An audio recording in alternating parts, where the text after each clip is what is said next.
And then should we just do a bunch of fake ads for companies we want to work with? Yeah, probably. Spec ads. We want to thank Delta, the Topo official Chico. sponsor of the podcast. Reebok. We just say it. I want to thank for Topo sponsoring Chico. the podcast. Yeah, and then you put it in. Topo Chico. This episode is brought to you by...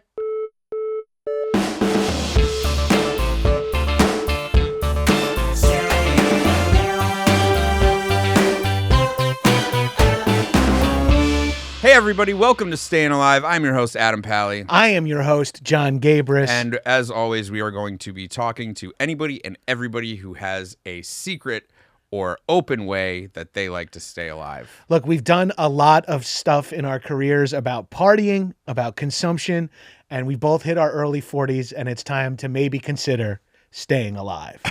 So my question for you, Adam Pally, is what are you doing these days to stay alive?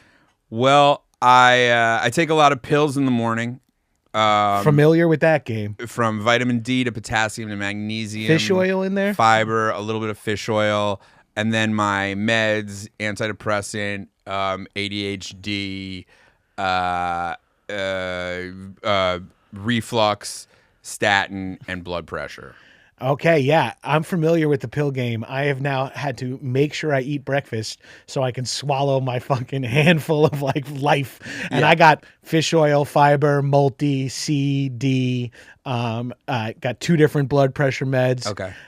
Statin incoming. Allegedly, I got to follow up with my cardiologist. We'll find out. But we're almost twinsies. We're twinsies, yeah. And you know what? You know what I also have learned is that even though a lot of men, especially, don't like to admit it, a lot of men our age and women are on a similar concoction. Yeah, you got to do what you got to do to stay alive. Yeah, that's our thing. I'd like to take the stigma out of it, and instead of us all hiding our little vitamin packs and our I just pills. got really into walking. Yeah, like if you're a celebrity and drinking you a lot of water. The classic celebrity answer, like, "Oh my God, you lost 80 pounds in 6 weeks. How'd you do it?" Let's talk about our Manjaro and let's get it all out on the table and see if it really does help you stay alive. Because so much of life is the fun that we have that limits our time here. Yeah, we're in a very special place because we want to stay alive longer so we could do more things that shorten our lives.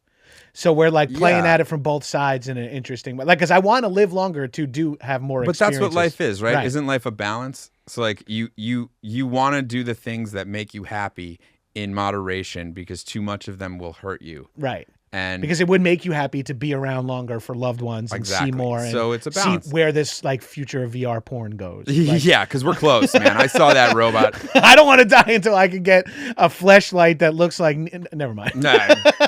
Whatever name I said they were going to give me. Whatever sponsor. Honestly, we'll be sponsored by anyone, so whatever fleshlight. Welcome back to Sibian Presents Staying Alive. We're riding Sibians. You're truly like from 1998. I've been watching Howard for way too long. Sibian.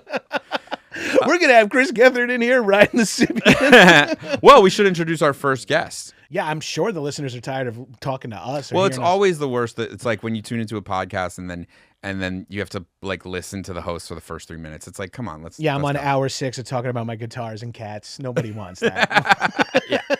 So, our first guest is an immunologist. Which is I don't know what that is. I'm hoping to learn. Well, hopefully they know. So let's hear what Dr. Shruti Naik has to say.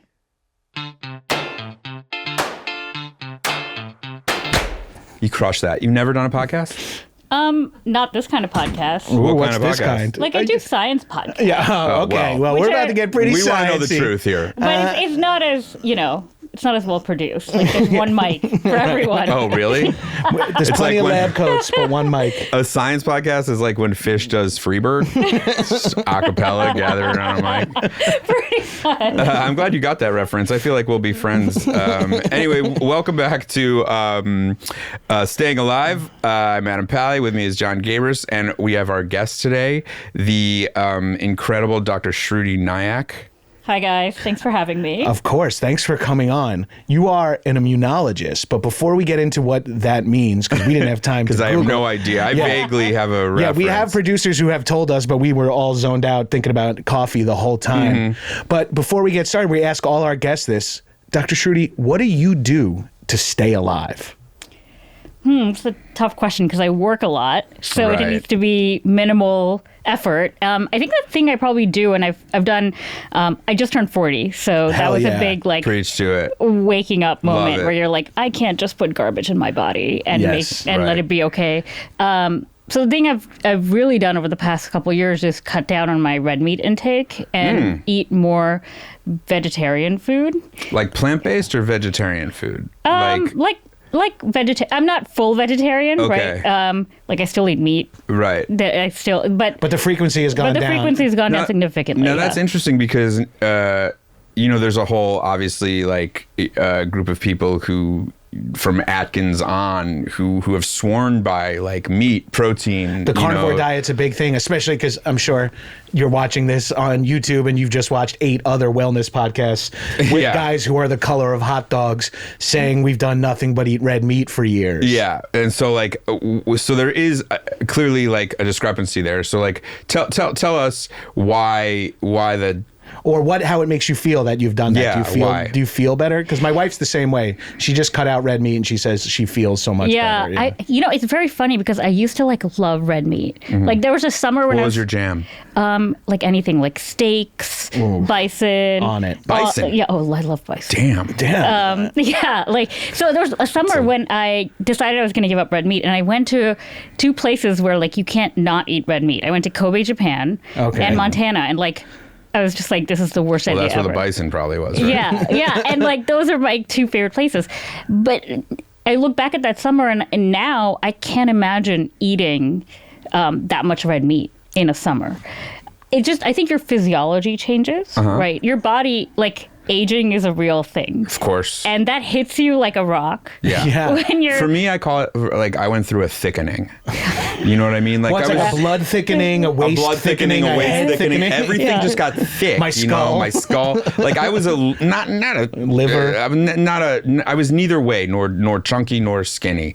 But then you hit this age where you're just like, wow, I'm thick. Like it takes a lot to get from one side of me to the other. You know? Well, you're even saying something like, I'm sure a lot of people as they get a little older can imagine, like where people are like, I can't drink like I used to. I can't Right. run Yeah. like I used to. I need to get 7.5 hours sleep or else I'm a zombie. Right. But Yeah. now you're getting to a certain age when you're like, oh, I can't eat that. I'll be laid up. Like Oh, I yeah. used to eat Taco Bell like 3 days a week. If I have it now once, I have to call out sick for a month. Oh yeah. Oh, a sandwich could kill me yeah, the fire if I eat it too sauces. fast. If I eat a regular sandwich too fast, it could be the end. But science tells us this, right? Like, Right. so what we've realized is that we age in 2 sort of Spurts. spurts. One is around your 40s, and then one is around your mid 60s. Okay. Those are way too close together. I know. Because once I had that 40s one, and I am at the top of a hill, and I Oh, see yeah. 65 I'm looking right down there. at 60 being like, that's where I'm going to change again? Let's Yeah. push that back a little bit.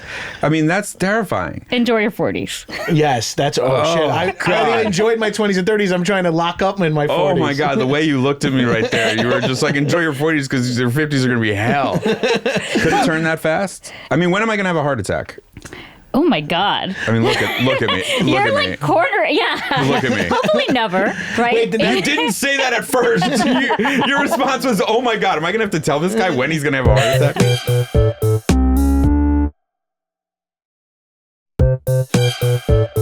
So you're not eating red meat, and you've gone through your, let's not call it a thickening. Let's call it like your awakening, right? You hit 40.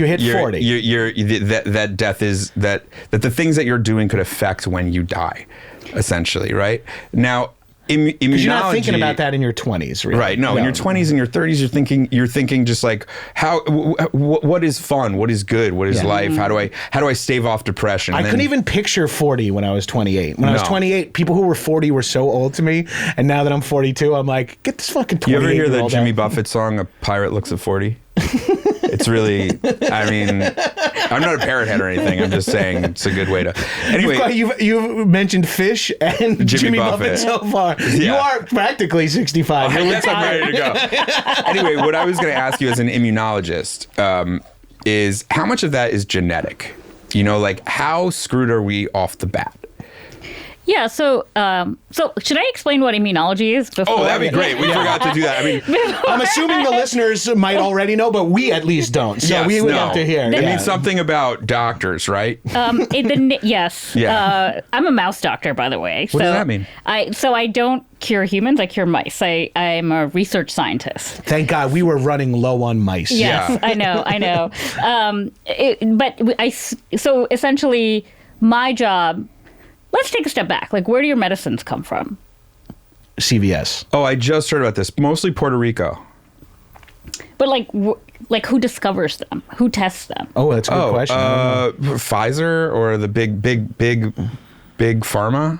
So actually, the people who discover them are people like me. They're research scientists. Oh, right. Okay. And they're funded by the NIH, and we make these discoveries that are really unencumbered by a profit motive. What is the NIH? So the National Institutes of Health, America's laboratory, is Government funded. Government funded. For now, I was going to say let's soon to be Amazon's NIH. Mark Cuban's going to run it. No, but, the Dallas Maverick NIH. but that's really scary. Oh yeah, it's because terrifying. People always think that all of the new drugs in the world come from pharma, right? And the truth is, pharma is great at scaling up drugs. Mm-hmm. They don't make new discoveries. Right. If you want new drugs for the future, if you want to live forever, if you want to even understand what are the things that you can do in a scientific way, right? Not like I'm a billionaire and this worked for me. Right. In a really controlled, carefully studied way, you need the NIH. So I'm an NIH-funded scientist, and my job is to really test different interventions or try to understand disease, things like aging, things like chronic inflammation, and come up with new treatments that don't exist. So it's basically the future of medicine. Right. You are trying to find new medicine. Exactly. Oh, that's awesome. That's I want to take a moment to thank all the mice that went into making amlodipine. In a lot of ways, we've been not properly showering the mice with their flowers. Yeah, let's give the mice let's their have a flowers. moment for those mouse. In a lot of ways, they're first responders. Those mice. Some would say the choices of mice and men oft go agley. One particular writer would say that. I think. So it's so interesting, Dr. Naik, and really helpful.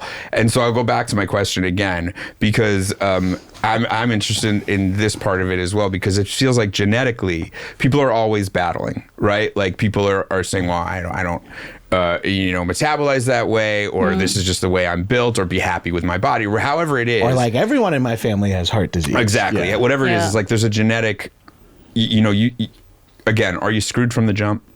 Yeah, so genetics does account for part of it, right? There are some diseases that are truly genetic. Like you can inherit certain types of genes that predispose you to cancer, and that's going to be a big no-no. Mm-hmm. But your environment, your lifestyle, all of these things also play a big role. And arguably, your environment and your lifestyle could be quasi-inherited as well. Yes. Like nature versus nurture. Like, if how predisposed you to alcoholism? Yeah. Am I predisposed to alcoholism because I have the same brain as my dad, the same liver as my dad, or because I lived in the house that he was an alcoholic in for years? Mm-hmm. And so that is. So I guess I want to say I thought immunology was solely like the study of the immune system. I just want to come out there and say how wrong I was in my head. Well, I guess it's way more like ethically involved than that, right? Because in a lot of ways it's the study of one's immune system versus what they intake and what they... Right? Like it's like the battle of one's genetic immune system versus what they can do to elongate their life, essentially. I don't know why, but right now in my head I have an image of a mouse with a sword and a shield and like a bunch of germs flying at it. Like a frontline warrior for health. Yeah, like I have an image of a mouse like in the rubble of 9/11 in like a fire, in like, you know what I mean? Like standing amongst the rubble of 9/11. Wait. All right, this is a complete aside, and I'm sorry. Wwould 9/11 had happened if... Would 9/11 have happened if Mouse Wahlberg was there? Say hello to your cat for me. I want to hire you to brand my the idea of a frontline mouse defender, right? I mean, It's honestly, amazing. I'm looking for work. All right. Yeah. I don't think I can afford you, but if you're You'd be up for surprised. You'd be surprised. Sirius Look where got we us. are. I'm a movie star. I am a legit movie star. They're like, you think I'm happy about this? I know like 5 people who can get a movie made. I'm one of them. And this is what I'm doing. I don't have anything better to do, but I'm here. Wait, quick aside about, you said rubble and mouse. There are trained rats that have little backpacks with GPS on them that they can train to chase down people inside building collapses. Yeah. And they show up and then their GPS pings when they get there and they run back for a treat and they're able to like track the person. But imagine you are like pinned under the rubble and a little rat with a backpack And you're shows like, up. oh my God. Is there a little school in here? A little rat school? He drives away on a motorcycle. Then one of the rats with the backpack walks up to like one of the other ones with glasses and knocks the black and like, nerd. Oh man, it's a bummer. It's happening in every stage of society. Oh, wait, I just want to clarify one thing. Immunology is the study of the immune system. Oh, so Okay. you were right, Yeah, Gabrus. and All right. and the immune system is the reason I make new medicines is because the immune system is in every tissue of your body, everywhere. Every cell in your body has at one point touched an immune cell, and so it's part of every disease. And so, Oh wow. immunology is sort of that unifying field that brings medicine together. Oh cool. I'm so happy to be right once. No, you were totally spot on. Mark So it. I It's just- the last time. Let's just print Yeah, it. but me, just like a man, went right in and corrected you. Actually, I believe. and I know even less. I went to the University of Know Nothing, and anyway. Two of the loudest, most obnoxious guys interviewing doctors is going to be really gonna be crazy tough. over 40 episodes. It's gonna be tough. Anyway, I think it's fun, guys. are you having a good time? Yeah, you're Honestly. so fun. I mean, you're doing your job. You're funny. Oh, thanks.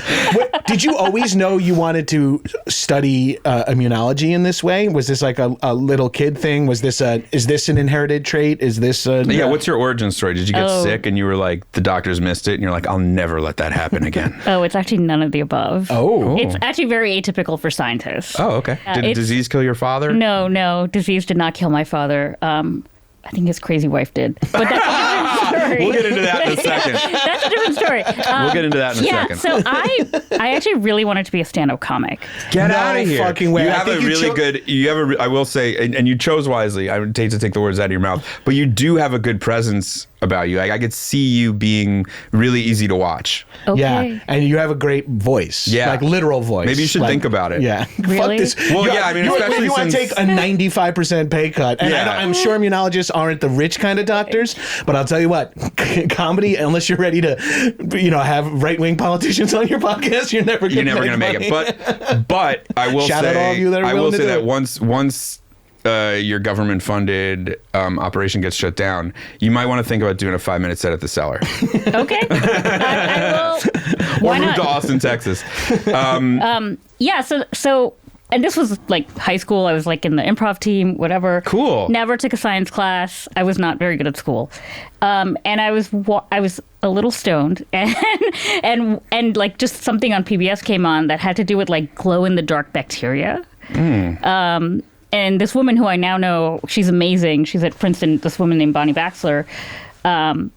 Was looking at how bacteria function. So we always think of bacteria as like doing their own thing, right? Every bacteria does its own thing. It's not a multicellular organism like us. But Bonnie had figured, or Dr. Baxler had figured out, since we're being so proper. Well, she's Bonnie to us. She's Bonnie. Yeah. She's going, Dr. Naik. She's so cool. Oh my God, please call me Shruti. I'm like, now that I've done the faux Shruti pas. and Bonnie, my gals. I had no idea met you once. Like, we're talking about you at parties. Well, my buddy Bonnie, she ducks radioactive Oh, you bacteria. gotta know meet what I'm Shruti. She's an immunologist, but she's funny. Thank you for that. Oh my God, I feel so like validated right now. That when there were many bacteria, they could sense their density and started glowing in the dark, right? And it's this thing called quorum sensing. They can sense when they're a quorum, and they literally glow in the dark. And when you're high and you're just like, oh my God, freaking glow in the dark bacteria. Sing it. Damn it! Dr. Naik. Why did I get high and put on Pornhub when I could have gotten high, See? put on PBS You and should become a have been doctor? watching. Exactly. You should have been watching PBS. And so it sparked something. Yeah, and so and so from bacteria, I became really interested in how our bodies interact with microbes because, okay, trigger warning for germaphobes, we're like covered in bacteria. They're in and on us. They're everywhere. You're never getting rid of them. We all look like a motel room investigation with the lights off. Yeah, right? yeah. Like it's like don't shine a black light for germs over here. Yeah, or anything. Yeah, right? 'Cause I'm covered in stuff. But the thing is, it's actually good for you to an extent. Right. So people there's this idea out there called the hygiene hypothesis, where if you're too clean, you're like more prone to allergies. Right. Now like I've heard of this even like I remember when I had children, they were like, do you want to clean their eyes out when they're first born? You know, and I'm like, yeah. And they're like, you sure? And I was like, yes. And they're like, because sometimes parents, I was like, just do it, but there's Save the eye gunk, please, so I can put it in a jar. Yeah. Like, this is my firstborn's eye Make a gunk. rocket But out of it. there is a lot of that, especially in young parenting and stuff. So I guess like that is a question of like how you don't want to be too clean. My mom is a nurse, and she claims the reason why me and my brothers don't have allergies or anything is because she was coming home from the hospital every day to us, and like she was being exposed to so many germs and then bringing them home. And we were, not to be that guy who's like, I'm an elder millennial, but like we were feral children more or less, just like in the yard rolling around. Like, however, I will pose this, and now we're getting into a touchy subject.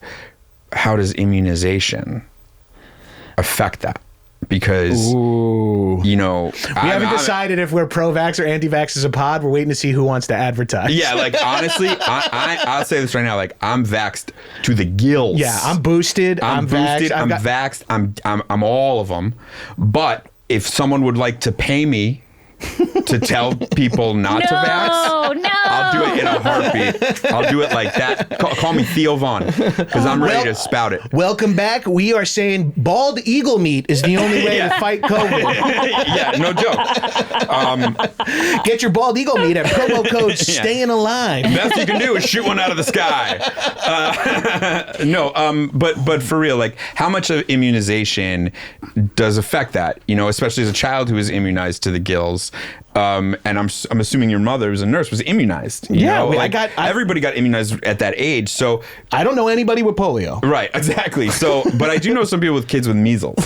So, like, how does that all translate? Yeah. So there's a little bit of a difference, right? What do we know about like what dirt is good? Right. I think the kind of dirt like running around in your backyard, there's a lot of evidence that kids that grow up on farms or have dogs have lower levels of allergy, like just epidemiological data, right? So that kind of dogs make sense too. Yeah, dogs. Yeah, cats, I mean, my kids are constantly licking my dog. Usually it's the other way around. As a doctor, I say, can you look over. down the barrel and say, I recommend you lick your dog? Usually it's the other way around, but my kids love licking my dog. I mean, so I know at my house we put peanut butter on my dog's balls. Sorry. I don't know how else to get my son to lick it. He's so well trained. Now, as soon as the peanut butter comes out. How old are your kids? Are they old enough to watch 31. This podcast?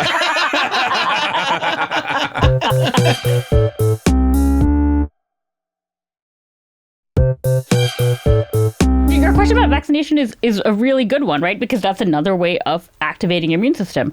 But what vaccination does, it activates it very specifically. So that's where you have to get a different vaccine to smallpox and a different vaccine to measles. Because it's giving you a little of it, right, inside your body, and then you're fighting it off, and now you're immune. It's not just that you're fighting it off, but you're remembering that vaccine. So your immune system can remember. It's like a wanted poster for COVID, where it's like, don't let this fucker in your lungs. Yeah, but for some reason, COVID is like an old-timey villain in my body that gets in there and lays a woman down on the train tracks every few months. I will say, I'm boosted to the gills, and I've been fighting strong with travel. I mean, I'm masked on planes now. Me too. I'm so boosted. I can't look. Is this your life? I see someone cough and I see like the blue mist from like science projection. Yeah. I see like someone coughs on the plane and I just see like the blue dots in the air.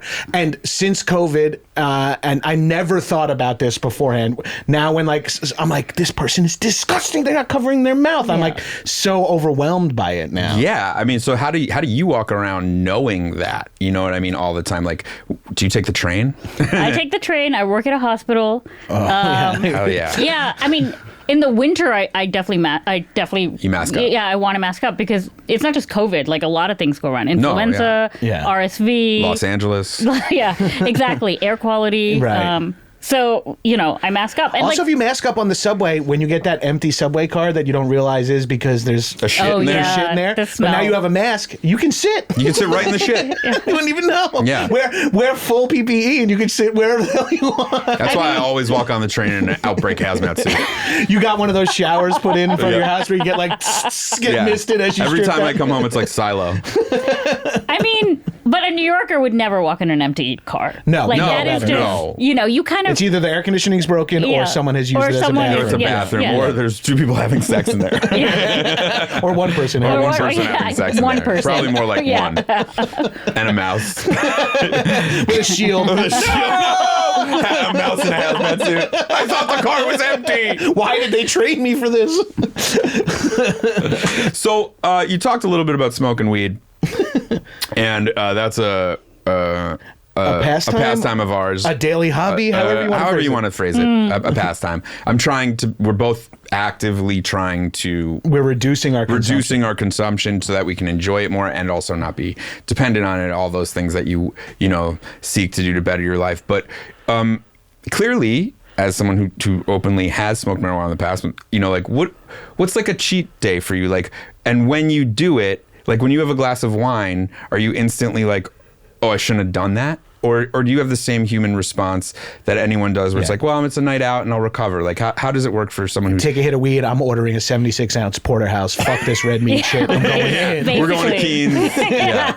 Like that. My biggest problem with weed is the munchies. Like it's not the weed because you just end up eating. You're like, I want everything. Yeah, Right, I of become course. almost indestructible. Yeah. I wish I had smoke activated cabinets that like lock down like a bad guy palace. Like, Yeah. like shit unrolls whenever I take a hit. I always was envious of the stoners who were like, oh, it helps me concentrate better. Like, Or the know ones what where like, whenever I get high, I just want to hike or go for a or jog. I can get stuff done. I'm always like, fuck you. Yeah. really? Like, can you get high and come over and put my IKEA desk together? Like, When I get high, I just want to ask my wife if she hates me. Yeah, that's true, because I got to get it out in the The open. answer is yes. Sober. I'm or not high. paranoid. You see, I'm not paranoid. Anyway, so like, what's like an example of a cheat for you? Like a where you not like a crazy weekend, but like what's something that you indulge in and you enjoy? Because this is another line we want to talk to our guests about is we know what is healthy. We know what is healthy for us, but sometimes we just have to make the choice that is for happiness or like it's worth. Self-care. I'm doing. It's worth the Jesus. I'm too Italian for this podcast. You're too Italian to be on a podcast. It's self-care. It's like one of the things that everybody says is like you gotta take care of yourself, and for me, like that means an omakase with a paired sake and beer. How does what's that for you? Yeah, definitely down for the omakase. You live in New York City? Yes. Where do you go? Joji. Where's Joji? Oh my God. Let's go tonight. Let's go. Where is Tomorrow it? night. Your life is about to change. Tell me. You're Change welcome. Me. Change me. It's I love that literally- my life's about to change from the immunologist when she gives me a better omakase. Not like the immunology. Honestly, I the need. most important takeaway from this conversation is going to be that I try this. I don't do any of the health shit. I just try the omakase. No, I'm like, Dr. definitely. Shruti is a genius. No, it's amazing. So this guy used to be a sous chef at Masa, Okay. which I'm not a fan of Masa. It's okay. Just putting that out there. Where? So it's 2 blocks away. It's in 1 Vanderbilt. Oh, so this is like major sushi because this is like Yeah. business sushi. It's- We're into the business sushi district. No, it's actually really amazing though. Really? So it's omakase, but this guy uses all these amazing techniques. Like, you know how normally in sushi places when they char the sushi, they like just use The a little flame, burner. yeah. This guy pulls out a sword that's like heated and then puts like a I heated... like that because I don't like the flame gun because it tastes like butane. Yeah, exactly. The sword, Yeah, it tastes like a dab. so Yeah, it good. does, and I'm already dabbed up. I'll give you a place. blocks. I don't know where you live in New York. I live 10 blocks away. Okay, so you can get there. I don't live 10 blocks away, but my daughter has volleyball on the Upper East Side quite frequently. So I found myself there for long periods of time waiting for her to get out of volleyball. And I found this place, Sushi Naz. Oh, yes, I love it in the 70s. Oh, yeah. Yes, That I'm here place for that. is good. Yeah. And you can stand, they have 2 omakases. They have the one, which is like the sit-down dinner.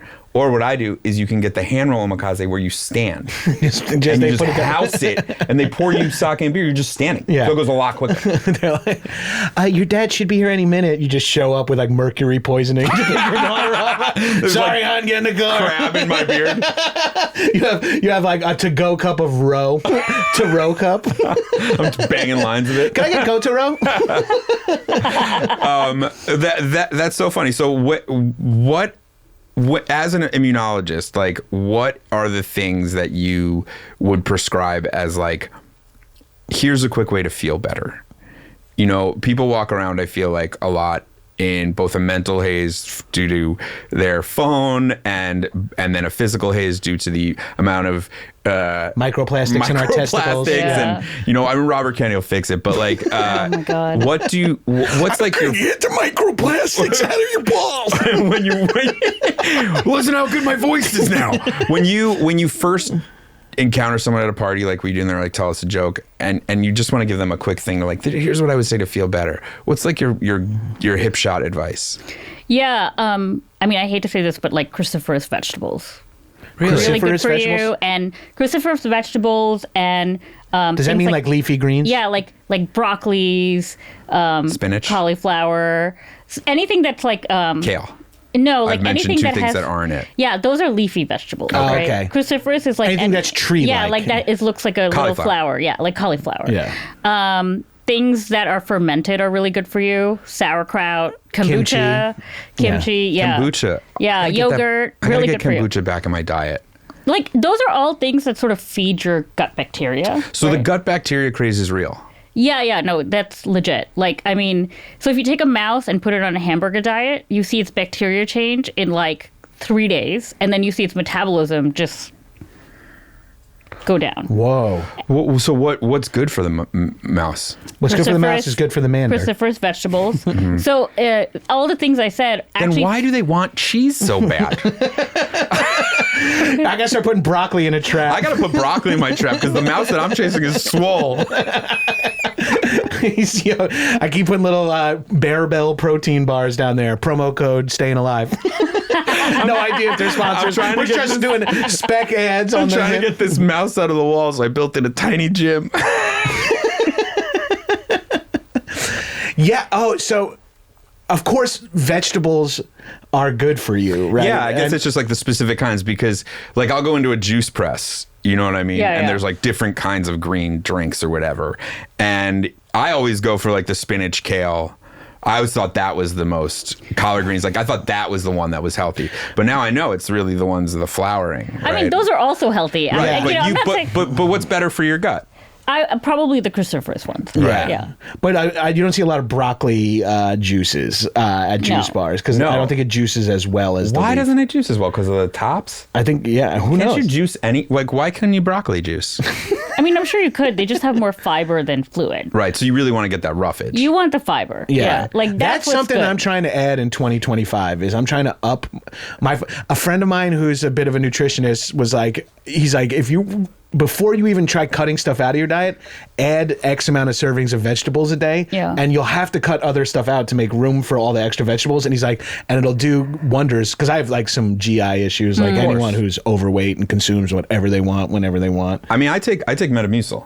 I'm Yeah, an me too. open Metamucil taker. I'm a silly. I I'm just started. I love it. I love it. I I love take it. it in- psyllium whole husk guy, which I believe is like a very similar. Yeah. That's so hard to swallow. Oh, like yeah. it's Well, like I'm a bro. But the Metamucil, but the amount of Metamucil, if you look at the back, it's interesting how much they tell you to take. Yeah, it's it's a like lot. more than you think. It's like 4 tablets in the morning and 4 at night. Yeah. I'm somewhere in the middle of that. Yeah. But like, I like Metamucil a lot. I think it's like the secret. Like if someone were to ask me how to stay alive, I would say Metamucil is like a really quick hack to feel better. actually that's a really good point. Maybe I should switch my answer to that. 'cause it's a lot- Oh, look at Daddy. yeah, it's a lot easier than cruciferous Why don't you just vegetables, take right? my answer for this one? Oh, look at the man. Yeah. That's. I want to ask one more question before we let you get out of here, and we're not actually going to let you go anywhere. You're going to stay and help us turn our lives around. We're not clients. We want to be mice. Yeah. How do I get this job of a mice being fed hamburgers? I want the little backpack and fill me up with beef. Do they put the little hamburgers in the mice's backpack? No, they don't. Damn. Unfortunately, we don't have little mousy backpacks. It's really cute. Moober. I can call Moober. Is there any behavior or things that you no longer do, that you cut out, that was something of your 20, that either like besides red meat? Yeah, besides red meat, that either that old age is set, or that learning what you've learned over the years of like, well, now I do blank, is just like not necessarily advice for people, but a way you've made a change based on what you've learned or over the years. Yeah, I would say I sleep a lot more. Dude. It's so good for you. Everyone's into the sleeping. That is one of my. That's a big one for me. I Like pitched Oura that to ring? my You wearing friends. an Oura ring? No, I have mixed feelings about it. Why? What are your mixed feelings with the Oura ring? Well, so it's really great for you tracking your data, but it's also really great for other people tracking your data. Oh, right? Yeah. I mean, Okay. whatever. I guess privacy is a farce, but Right, but there's also the element of everyone's like. got their own weird. Yeah. Weird Some things. people get too obsessed with the numbers. Like I can't do it because I'd be too in my head. anxiety of it, I'd be yeah. like, I only got 89. Well, there's no point. Cancel the day. You know, Yeah. I, can't I think the record. anxiety of it would bother me too, especially like my kids are just old enough now where I can like sleep full nights and stuff, and I find my sleep affected so much by alcohol. So it's like the number one thing that affects my sleep, that the anxiety that I would have wearing an Oura ring, knowing that I've taken a drink, would throw me. I would just be a mess. That's one of the biggest things I've noticed since I've cut back my drinking has been my sleep is so much better. Yeah. Like I wake up like feeling rested. I had my old powerlifting coach said that sleep is the second most anabolic thing you could do for your body besides anabolic steroids. But second to Besides anabolic. get a Marvel movie. Yeah. Second to getting kitted out at Balco in the 90s. well, I mean, but I think it's also, there's like, this is the science prescription, and then there's the pragmatism of your life, right? You can't be that hard on yourself. I think Right. getting that But that's a hard thing to balance. I mean, do you in the work you do with the mice, do the mice ever say to you like, God, I feel bad that I didn't get the 8 hours of sleep, or like, you know what I mean? Like, sorry, I didn't find sorry, I didn't solve that maze fast enough. I'm just groggy I haven't had from my all the red coffee meat yet. I haven't had my you've given me. coffee yet. I will say, like, our mice are the most well cared for. They get more medical and personal attention than like I have my entire life. So that's never going to happen. I am so narcissistic and vain. I just found myself being jealous of a test mouse. When you're like, I can really center myself in almost any conversation. I was like, "Fuck that mouse!" Like when you said they're cared for, I was like, "Aw, that must be be really nice." Well, Doctor, we gotta stop calling you Doctor. Shruti, thank you so much for coming on, staying alive, and helping Adam and I listeners stay alive. Yeah, and I hope we will say like, this is not advice. This is just how you stay alive. And similarly, like if you were at a party full of mice and one came up to you and was like, "How do I stay alive?" This is what you tell that mouse. You say, "Well, don't go hang out with her. She's doing tests over there." Yeah, go away from Shruti. This is more of a question for when we have comedian guests on, but is there anything that you'd like to plug? Any organization that you work with, or any like, I don't even know what that would mean. Or like, check out do you have a Twitch channel? Let's say this to the American people. Yes. Before you go, I'll say it on your behalf, and then you can do whatever you want with it. But like, the government funding of NIH needs to continue. Yeah, it seems important, guys. It doesn't seems it? important, right? Like, let's not yeah. throw the baby out with the bathwater here. Yeah, you want to find cures for the diseases that you have, that your children have, that your aging parents are confronting as our population ages. We need to fund science, and we need to do it in a way that's not connected to a profit motive. Yeah. Almost like we should get private business out of human health. Yes. It's not about, if you're tough. it's not about which, if you're an elephant or a donkey and it's about human health. Right. Yeah, no, agreed. And I think that I hope that the American people realize that as we go forward into this next 4 years. Yeah, thank you so much for pitching that. Yeah, well, thank you so much for coming on here, and having a grown-up this is one of the most grown-up conversations I think Adam and I I've have ever had in my life. Yeah. Don't worry, as soon as you leave, we will go back to child minds and just keep talking about who has better pot. No, I'm glad. No, and you know what? And it's we could have talked to you. I could talk to you for hours about stuff like stem cell research and pro-life versus pro-choice. There's so much, so much controversial shit. So much controversial shit I could get into, but I truly feel like that. We'll have you on again. I wanted the immediate. You know how they say like fix your village before you fix the world. Like I think it's so important just for everybody to like realize, oh, if I cut out red meat, maybe it could just be a little helpful in my energy, you know? And for any of you crazy absolutists out there that are like, I'll never give up red meat, eat it one less day a week. Yeah, you don't have to give it up. See if you feel any better. Eat it 2 days. I've gotten it. It's now a treat food. It's not part of my... So to wrap it up, let's cut down on our red meat. Let's add... cruciferous vegetables. Metamucil. No, we're changing it to Metamucil. To Metamucil or psyllium whole husk. Or fiber of some sort. Or fiber of some sort. And a how do you pronounce it? A cruciferous vegetable when That's you get the chance. That's one that has Jesus on it like this. Yeah. You get them in Rio. Well, it's been a pleasure, Doc. Thank you so much. Thank you for having me, guys. It was so much fun. All right, listeners, do us a favor and stay alive. Is that what we're doing? Nope. Because I actually want the opposite for our listeners. Yeah. See you in hell. See you in hell, you pieces of shit.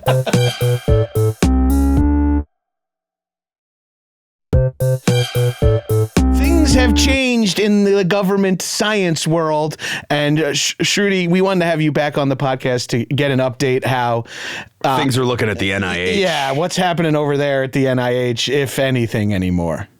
Yeah, thanks for having me back, guys. I think things have changed. I think all over the world, we're feeling it, and I think science is no different. But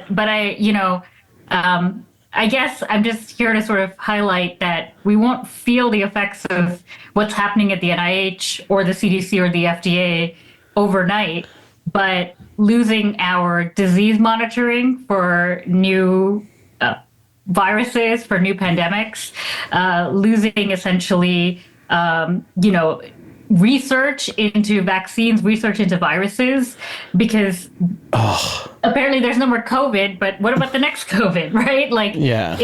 It's funny because I have COVID right now. That's good to know. 100%. This is so upsetting. This is like in the movies when they're like, "What do you mean we have no research on that?" It's like, "Sir, you're the one who stopped the research, and now we're fucking dealing with it." And it just feels like we're driving at a brick wall in a way. And how much money are they really saving? Like poor Shruti's rats. Let them eat cheese. So your poor rats, are they okay? What has happened with them? The mice are okay, I will say. Mice, The mice. I don't work in mice. Casual correction there. A microaggression. Yeah, my mice are fine. Not all mice are rats, pals. Yeah. What did I tell you? Open your mind. No, but what is really scary is the cut in funding isn't just around viruses. Alzheimer's research is getting cut, cancer research is getting cut. And what that means is that future generations of scientists are being affected. We're already seeing that scientists coming into graduate school, coming into research, are deciding, are thinking about if this is the right career for them. Yeah, they're all going into cryptocurrency instead. Exactly. Unfortunately. Dogecoin is winning, Oh, man. This is disheartening. It's disheartening. It's terrifying, and it feels like I don't even see like the positive side of like what anyone's like. Oh, cool, we have like another $800 in like a government account somewhere. Well, but we're gonna blow it all when fucking swine flu hits. Swine flu 2, electric boogaloo. It's not even that you're saving money, because we know that every dollar that goes into NIH funding comes back threefold, right? 97 billion in economic growth. Jobs are at risk, and this is not just federal jobs across the country at universities, at institutions. Biotech and pharma rely on these discoveries. So the biomedical research enterprise is actually a huge economic engine in this country. Jesus. So we're not, is there any hope that a private entity could come in and Yeah, it feels like big pharma would want to protect you guys, would want to protect that and be like, we can keep, or they want to just bring their research in-house. Or the insurance companies so over, like, they're done insuring people. It's like, well, let's just get rid of all of that. So this is such a good point. When we think about what private industry funds, right? Pharma, biotech, they care about return on investment. They're making drugs because they're making money. The government, and this was the vision behind the NIH, this was the vision behind the NSF, which was actually right after World War II. The government thought we need to do research more broadly, not just on certain diseases or certain factors, but just more broadly. And this curiosity-driven research is actually what underlies 99% of drugs on the market today. These are not discoveries made by pharma. These are discoveries made by the American government funding American scientists to do curiosity-driven research. And where in, and I know it's not in your place to like pick out the villain, but where do you think exactly it went wrong between patriotism and science? Is it all religion-based? Is it all... because I remember this debate around stem cell, and it's always been around abortion, and it's, you know what I mean? But now we've gone out into a place where it is literally about breathing the air. Yeah. So where did it go wrong? Yeah, is it anti-intellectualism run rampant? Is it we don't want to hear the bad news? Anti-women? Yeah, what is it? Is it why is science so on the chopping block in America? Yeah, I think it's all of the above, right? And it's not just one thing. I think the pandemic was a huge catalyst for this anti-science sentiment. I think people, and rightfully so, were really frustrated with the distancing and the masking measures, the economic downturn of the pandemic, and also how communication was handled by scientists. And this idea that we were still learning in this new pathogen or this new virus that had emerged about it. And there was no concrete answers, right? So all of these things sort of collided in this catastrophe where now folks don't trust science. And we have to work hard as scientists to rebuild that trust. And I see that. But it feels weird that it feels very weird and intentional that corporations and rich people really benefit from the distrust of science, where it's like, well, what about, hey guys, stop fracking, global warming, and everyone's like, well, do we really trust scientists? It's like, hey everyone, scientists say we should work from home to help prevent the spread. It's like, well, I'm a real estate developer and I want people in the office. Like, it feels like it so specifically butts up against private industry, private equity making money, which is always like, at the same time, it does feel inherently American, especially over the last 20 years even on a micro level, like measles is back. Yeah. And you know what I mean? Like, people have decided that, vaccinations cause autism. And and it's not fact-based. Right. Well, there's this whole, they're the people who say do your own research. Right. And then people who are professionally doing research, they're like, no, not like that. We mean listen to podcasts. No, don't actually do experiments on mice and learn and bring that and a scientific controlled environment and use this to explain. We don't mean that when we say do your own research. We mean watch this YouTube video from Graham Hancock and learn about the ancient alien civilizations. Yeah. But is that in your mind, like, did you see it at work? Did you see a tipping point at work? Shruti? I completely agree with you in that people rely more on their lived experience, right? Like, I felt this way, or, celebrity X felt this way and they talked about it on their podcast, so that must be true. The problem with that, what we call N equals 1, right? It's a one test subject study, is that that's not how populations respond to disease. That's not how we understand how drugs work. Something may work in one person, but may kill everybody else. And that's not a drug you want to bring to market. So, right? Like, It worked for Dax Shepard. It should work for everyone. exactly. Dr. Shruti, question for you before we let you get out of here. Is there anyone who's listening to this right now and feels frustration as scared. well, or scared, is there anything they can do to help, steer the ship in America towards science, or can they call a representative and talk about the disbanding of the NIAID? Is there stuff like that we could do to help you? Absolutely. I think that call your congressional representatives, call your senators, and just emphasize how much funding for scientific research matters.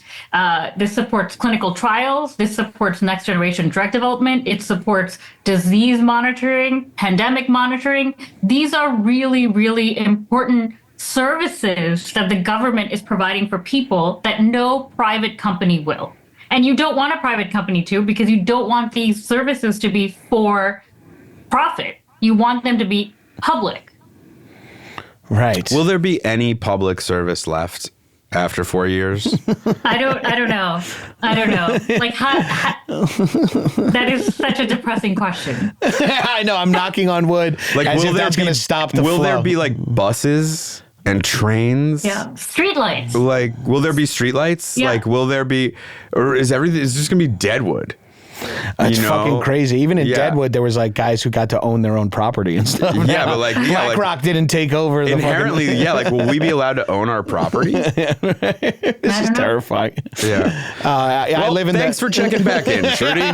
Shruti, always eye-opening and always heartening. But for real, I would like to offer my services, Shruti. If there was anything that you ever wanted to do for fundraising for science, specifically in your department for immunology for those mice, I do not want to let them die in vain.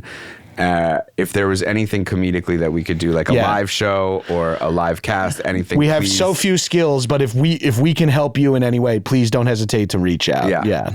Thank you so much, guys. And also, just for spreading the word, I think we need to talk about, what science is as people. And we're not elusive weirdos. We're just everyday people with the same problems that everybody else has. So scientists like their edibles and their omakase. Exactly. Oh my God. You better have gone to Joji. I haven't gone to Joji yet, but I haven't had the time. We gotta go to Joji. I'm gonna go to Joji. It's like 2 blocks from your studio. Yeah, I'm gonna go to Joe. Okay. Gotta go to Joe's. Yeah, gotta go to Joe's. Joji. That's in my head too, the Modell song. Well, thank you so much, Thanks Dr. so Shruti, much, for coming guys. back. This was a real treat. Yeah. Thanks for and we having missed me. you. Yeah. Oh, well, anytime. Yeah, well, we'll have you back. I can't wait to see where you end up. Yeah. Next time we talk to you, it looks You're like designing weapons for fucking. Yeah. The next time we talk to you, it looks like The Last of Us. Yeah. You're like, make it to the mission. It's down by the old football field. All right, guys. Thanks again. Have Bye, a good Shruti. afternoon. Bye, Shruti. Great to check in. I really I know that was dark to hear how bad it's going, but I love Shruti so much and her energy. Yeah. That just getting to I felt happy when she was on the Zoom. She does make me feel better. Everything she It's was just good saying is energy. like, oh my God, we're all gonna die. But Shruti, how are you doing? And yes, a bummer, but I do think our listeners could you stand to hear that. That's the kind of it's shit okay that's to hear. happening. Our listeners are grown up enough to understand that we're being gutted from the inside, and all of our We're selling the copper wire from inside every fucking building for profit. And what's gonna end up being is just a husk, and hopefully our listeners don't die. Yeah, well, fingers crossed. Yeah, that shit had me upset. But luckily, we made an off-camera, off-pod deal with Shruti. We are going to move into cages in her lab, and We're the new mice. We're going to be her new mice. I just had to change my name to Oscar.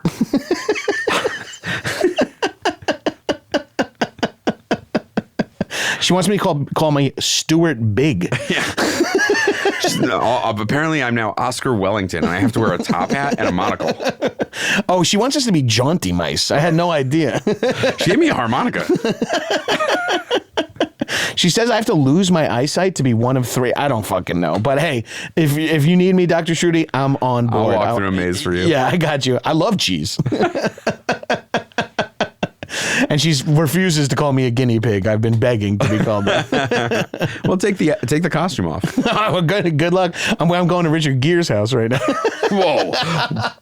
What a pull. Yeah, well, pull out. You couldn't find him. Anyway, Shruti did not deserve that. No, she deserves a much better outro. She's doing the Lord's work. Also, our sign off right now feels even harder to say after that conversation. Yeah, because it seems like it's not going to happen, but stay alive. Try my best. Stay alive, brother.